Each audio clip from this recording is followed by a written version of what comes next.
Hello guys, welcome to my YouTube channel Robin Study Center. Guys, engineering mathematics first semester हम लोग ने beta function और Fourier series के हर एक part by part को देखेंगे। आज हम लोग पढ़ने वाले हैं line integration. Engineering first semester में क्या पढ़ने वाले हैं? Line integration. तो आइए बात करते हैं लाइन इंटीग्रेशन।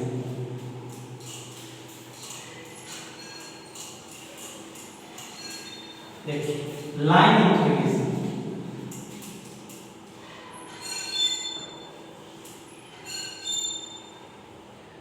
लाइन इंटीग्रेशन क्या पढ़ने वाले हैं? Line integration. लाइन इंटीग्रेशन को डिफाइन करने के लिए लाइन इंटीग्रेशन को दो वर्गों में डिफाइन करेंगे। एक होता है स्केलर लाइन इंटीग्रेशन, आप लोग नाम सुने होंगे। स्केलर लाइन इंटीग्रेशन एक होता है वेक्टर लाइन इंटीग्रेशन। क्या होता है लाइन इंटीग्रेशन में? हम लोग को पढ़ना है स्केलर, दूसरा पढ़ना है वेक्टर। आप लोग बहुत दिनों से इसका नाम सुने होंगे इंटीग्रेशन का। जब आप लोग 12th में 11th से सुने होंगे, कुछ रूल्स आप लोग को बताया जाता है 11th में और फिजिक्स में, ठीक 11th मैथमेटिक्स में नहीं है, ठीक। तो इंटीग्रेशन का कुछ पार्ट आप लोग पढ़े होंगे, कुछ नहीं बहुत कुछ, जिसमें सिंगल इंटीग्रेशन और डबल इंटीग्रेशन की बात हम लोग भी की है फोरियर सीरीज में, ठीक। तो आज हम लोग देखने वाले हैं लाइन इंटीग्रेशन को। तो लाइन इंटीग्रेशन को दो तरह से डिफाइन करते हैं। एक होता है स्केलर लाइन इंटीग्रेशन और एक होता है वेक्टर लाइन इंटीग्रेशन। तो इसका इंटीग्रेशन ऑफ f ऑफ x y z ds और इसका होता है integration of f of f dr, ठीक। एग्जाम्पल समझने के लिए आप लोग, ठीक, ऐसा है। तो देखिए आप लोग हम लोग अभी पढ़ने वाले हैं लाइन इंटीग्रेशन पे first part scalar line integration. तो देखिए क्या पढ़ने वाले हैं लाइन इंटीग्रेशन के first scalar line integration. Scalar line integration में scalar line integration on smooth curve, ठीक। स्केलर लाइन इंटीग्रेशन में scalar line integration on smooth curve, इसको डिफाइन करेंगे if f of x y z f of x y z is defined as say with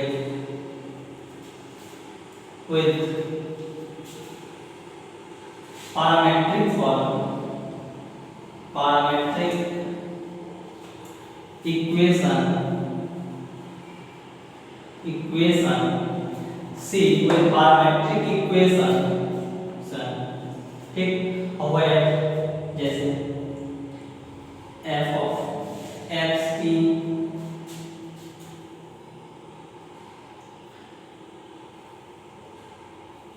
where f of x t y of t and z of t, ठीक। और integration of क्या लिखा है इसमें? f of x y z ds is equal to integration of constant term है यहाँ पर, वहाँ पर इंटीग्रेशन मेजर किया जाएगा, ठीक। या कोई लाइन इंटीग्रेशन से मेजर कर दिया जाएगा x एक्सिस के अनुरूप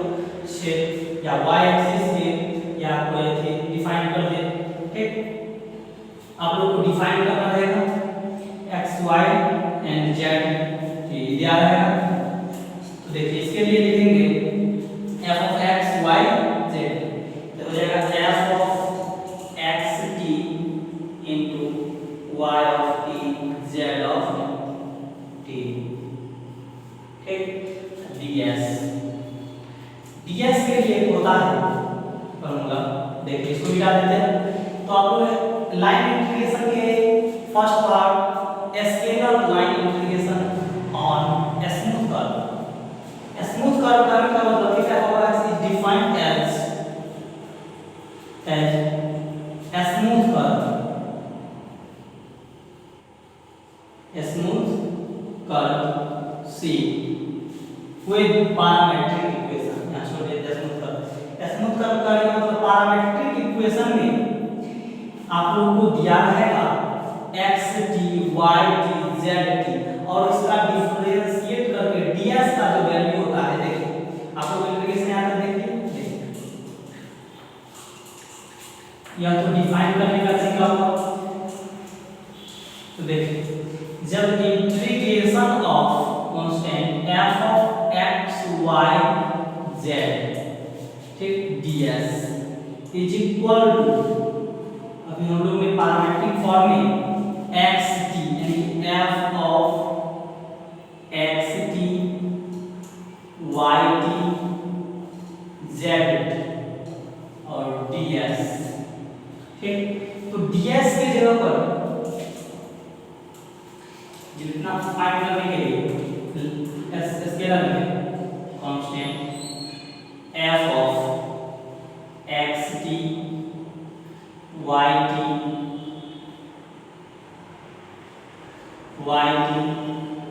z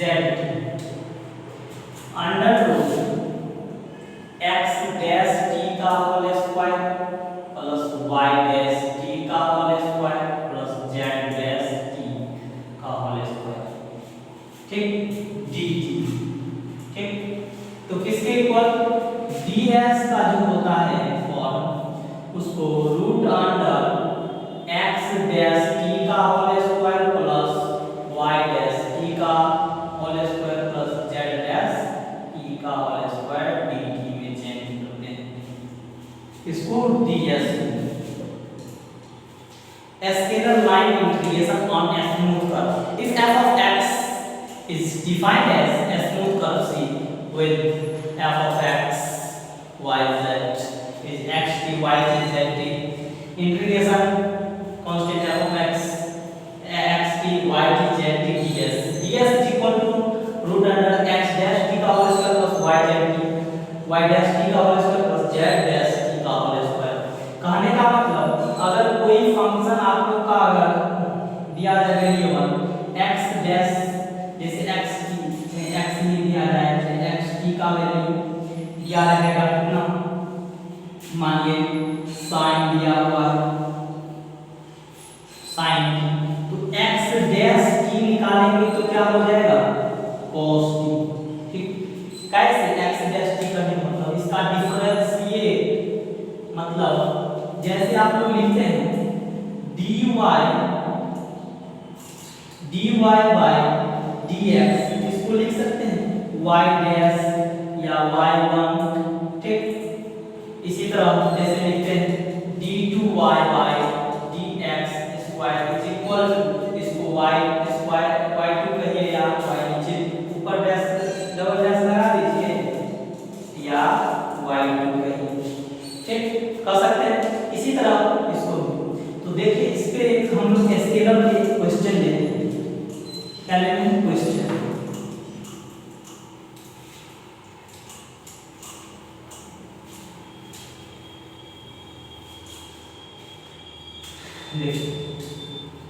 क्वेश्चन है इवैल्यूएट और लाइन इंटीग्रेशन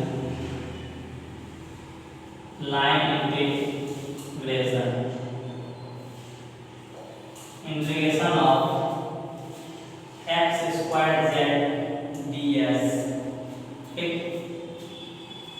जिसका इंटरवल 0 इसका इंटरवल भी सेट करेंगे 0 से t है पाई, जिसका इंटीग्रेशन 0 से पाई और x dash x t is equal to cos t, where मिलेगा where y is equal to 2t, z is equal to sin t। इतना है।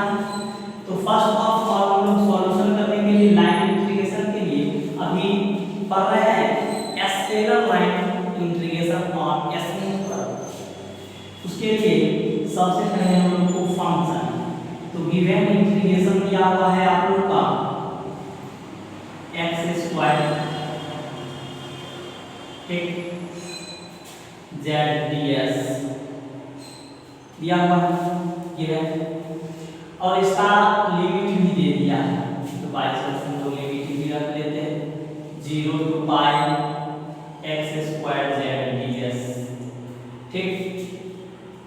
और आप लोग को इसमें इंटीग्रेशन का हम लोग फॉर्मूला था f of x t y t z t ds is equal to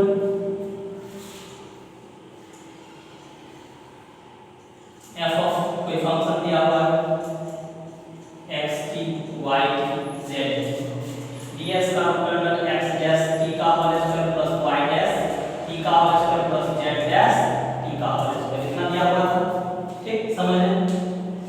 तो इसमें हम लोग को कोई फंक्शन को भी डिफाइन करना पड़ेगा। तो मैंने देखिए f of suppose that f of x t y t z t is equal to क्या x² z। कैसे? तो कोई फंक्शन इसके अंदर में, तो वह कौन function f of x y x t y t z ठीक। तो ऐसा है, तो x² z, तो x का वैल्यू क्या है cos t, तो क्या हो जाएगा cos² t, cos² t हो जाएगा क्योंकि x² यहाँ है x, और z का वैल्यू sin t sin ठीक। अब हम लोग निकाल लेते हैं एक चीज ds निकालने से पहले सबसे पहले हम लोग को निकालना पड़ेगा इसका डिफरेंशिएट। तो ds में d dash root under x dash t का whole square plus y dash t का प्लस z डैश t का होल स्क्वायर रूट अंडर में होता है।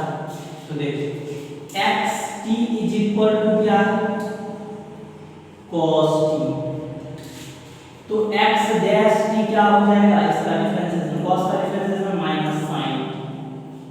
इसी तरह y इज इक्वल टू दिया हुआ है yt, सॉरी yt ठीक, yt is equal to 2t, तो क्या दे देगा इसका डिफरेंशिएशन y डैश का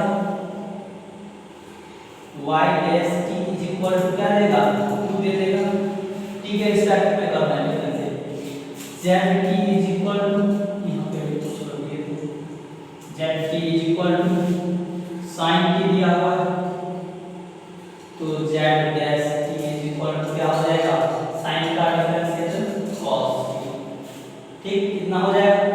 तो हम लोग इसको मिटाते हैं, यहां तक आप लोग अच्छी तरह से समझ गए।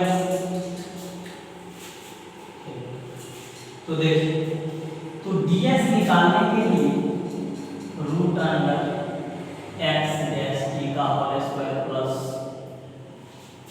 y डैश t का whole square plus z dash t का होल स्क्वायर, तो क्या हो जाएगा x डैश t का sin माइनस sin, तो माइनस sin का स्क्वायर तो sin स्क्वायर t हो जाएगा प्लस y डैश का 2 है 2 का स्क्वायर 4 हो जाएगा प्लस यहाँ z डैश का इसी cos स्क्वायर।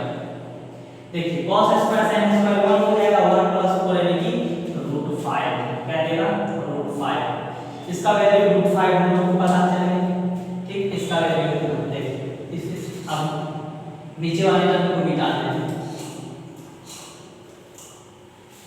यह भी आप लोगों का पता हो गया इतना का वैल्यू ठीक।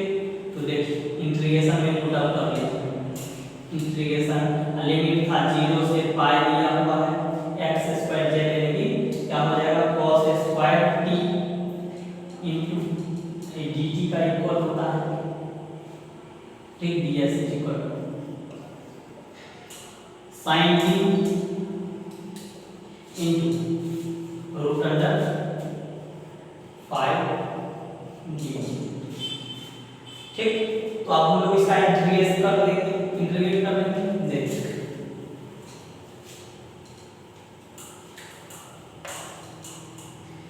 इंटीग्रेट जब करेंगे 0 to pi cos square t sin t root 5 को बाहर कर लेंगे कांस्टेंट टर्म dt ठीक। तो अब हम लोग यहाँ से लेट कर देंगे। लेट क्या करेंगे cos स्क्वायर टी को z मान लेंगे। क्या मान लेंगे z। तो इसका डिफरेंशिएट कीजिएगा differentiate both side with respect to t। तो क्या देते हैं cos को सिर्फ मान लें cos t। तो cos t को करेंगे तो क्या दे देगा minus sin t dt is equal to dz ठीक। तो इस माइनस की साइड चल जाएगा यानी कि minus dz is equal to sin t dt ठीक ना है तो इंटीग्रेशन पुट अप कर दीजिए 0 to pi cos square t है तो cos t को जब मान लेते हैं z square into sin t को क्या माने माइनस z t आया माइनस बाहर का five minus root 5 0 to pi z square dz z square है इसका इंटीग्रेशन निकालेगा तो क्या होगा z की y 0 to पाई। तो अब हम लोग रखेंगे लिमिट माइनस 5 रूट में तो 3 को बाहर कर लीजिए 1/3 रूट 5। अब z क्यू है z को क्या माने cos t क्या हो जाएगा cos 2t pi 0 minus root 5/3 into cos qt cos q pi minus cos q 0 यानी कि cos 180 डिग्री का वैल्यू माइनस 1 का क्यूब माइनस cos 0 डिग्री का वैल्यू 1 होता है 1 का रूट 5/3 minus 1 minus 1 root 5 into minus 2/3 क्या वैल्यू दे देगा minus minus plus 2/3 root 5 root 5/3 यह भी कर सकते हैं आप लोग का आंसर आ गया 2/3 रूट 5 तो रूट 5/3। तो आप लोग ये लाइन इंटीग्रेशन के first term scalar line integration on smooth curve को बहुत अच्छी तरह से देख लिए होगा क्वेश्चन